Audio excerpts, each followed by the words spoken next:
মোহালিতে শুটআউটের পর কলকাতায় এসে আত্মগোপন। পাঞ্জাবের 3 কুখ্যাত দুষ্কৃতীকে কলকাতায় হাওড়া স্টেশন থেকে গ্রেফতার। মোহালিতে কবাডি প্লেয়ারকে গুলি করে খুনের পরে কলকাতায় আসে তারা। কলকাতার হোটেলে আত্মগোপন করে থাকে এবং তারপর আবার গ্যাংটকে উধাও হয়ে যায়। গ্যাংটক থেকে ফিরে আসে কলকাতায় 3 আততায়ী। ট্রেন ধরে পালানোর আগে হাওড়া স্টেশন থেকে গ্রেফতার হলো পাঞ্জাবের 3 কুখ্যাত দুষ্কৃতী, এমনটাই সূত্রের খবর। মোহালিতে কবাডি প্লেয়ারকে গুলি করে শুটার করণ পাঠক, বাইকে চালাচ্ছিল হরিন্দর সিং, সঙ্গে ছিল আকাশদীপ। লরেন্স বিষ্ণই গ্যাংয়ের নাম করে আড়ালের চেষ্টা। ধৃত 3 দুষ্কৃতী দানিবাল গ্যাংয়ের দুষ্কৃতীর সদস্য, এমনটাই সূত্রের খবর।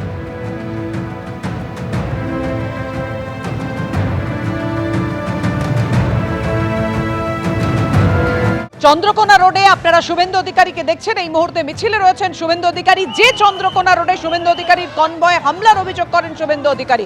আমাদের সঙ্গে রয়েছেন আমাদের প্রতিনিধি অমিতাভ রথ। অমিতাভ, দেখো পাপিয়া, শুভেন্দু অধিকারীর নেতৃত্বে যে বিক্ষোভ মিছিল তা ক্রমশ এগিয়ে চলছে। কিছুক্ষণ আগে এই বিক্ষোভ মিছিল শুরু হয়েছে। হুবাই নদীর ওপর যে ব্রিজ আছে সেই ব্রিজের গোড়া থেকে মিছিল শুরু হয়েছে। 4 কিলোমিটারের রাস্তা অতিক্রম করবে এই বিক্ষোভ মিছিল। নেতৃত্বে রয়েছেন শুভেন্দু অধিকারী। 10 তারিখ চন্দ্রকোনা রোডের 7 বাগলাতে শুভেন্দু অধিকারীর কনভয়ের উপর হামলা চালায় তৃণমূল, এমনটাই অভিযোগ শুভেন্দু অধিকারী। এবং এই মুহূর্তে যে বিক্ষোভ মিছিল তা ক্রমশ এগিয়ে চলছে। প্রচুর বিজেপি কর্মী সমর্থক ভিড় জমিয়েছেন এই বিক্ষোভ মিছিলকে কেন্দ্র করে এবং সাধারণ মানুষের উৎসাহ আছে এই বিক্ষোভ মিছিলকে কেন্দ্র করে। শুভেন্দু অধিকারীর পক্ষ থেকে যেটা অভিযোগ করা হচ্ছে যে 10 তারিখ তিনি যখন পুরুলিয়ার প্রোগ্রাম সেরে কোলাঘাটের উদ্দেশ্যে যাচ্ছিলেন, সেই সময় চন্দ্রকোনা রোডের 7 বাগড়াতে তার গাড়ির ওপর হামলা চালায়। লাঠি, পাথর, রড এইসব নিয়ে হামলা চালায় তৃণমূলের লোকজন এবং কেরোসিন দিয়ে তার গাড়ি পুড়িয়ে ফেলতে চেষ্টা করে, এমনটাও বিজেপির অভিযোগ, শুভেন্দু অধিকারীর অভিযোগ। এবার শুভেন্দু অধিকারী প্রায় 5 ঘন্টা চন্দ্রকোনা ফাঁড়িতে অবস্থান বিক্ষোভ করেন এবং তার পক্ষ থেকে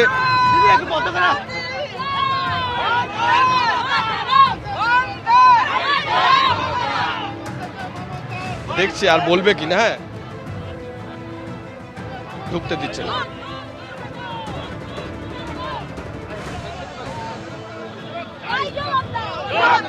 আরে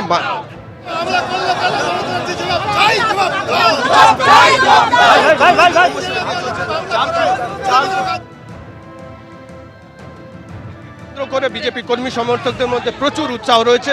শুভেন্দু অধিকারী 10 তারিখ যখন পুরুলিয়ার প্রোগ্রাম সেরে কোলাঘাটের উদ্দেশ্যে যাচ্ছিলেন, সেই সময় তার মিছিলের উপর চন্দ্রকোনা রোডের 7 বাগড়াতে গ্রাম পঞ্চায়েতের যে অফিস আছে, প্রধানের অফিস, সেই প্রধানের অফিসের সামনে সন্ধ্যে 7:30 নাগাদ হামলা চালানো হয়, এমনটাই অভিযোগ বিজেপির। এবং তার পরিপ্রেক্ষিতে সেদিন বিজেপির পক্ষ থেকে এবং শুভেন্দু অধিকারীর নেতৃত্বে চন্দ্রকোনা যে পুলিশ ফাঁড়ি আছে সেই ফাঁড়ির বাইরে অবস্থান বিক্ষোভ করা হয় এবং পুলিশ ফাঁড়ির ভেতরে প্রায় 5.5 ঘন্টা শুভেন্দু অধিকারী নিজে বসে থাকেন এবং অবশেষে রাত্রি 1টা নাগাদ শুভেন্দু অধিকারী ফাঁড়ি ত্যাগ করেন এবং তার পক্ষ থেকে 10 জন নেতাকর্মীর নামে অভিযোগ করা হয়, যদিও এখনো পুলিশ কোনো ব্যবস্থা নেয়নি সেই নেতাকর্মীদের বিরুদ্ধে, এমনটাই শুভেন্দু অধিকারীর অভিযোগ।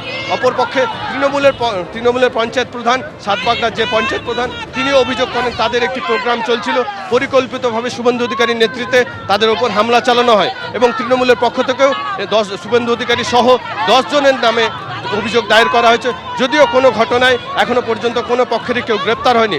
আজকের এই মিছিলকে কেন্দ্র করে কেন্দ্রীয় বাহিনীর জওয়ানরা 8শত নিরাপত্তা ব্যবস্থা রয়েছেন বিএসএফ এর জওয়ানরা রয়েছেন, সিআরপিএফ। চন্দ্রকোনা রোডে প্রতিবাদে শুভেন্দু অধিকারীর এই মিছিলের দিকে আমাদের নজর থাকবে। এবিপি আনন্দ, এগিয়ে থাকে, এগিয়ে রাখে।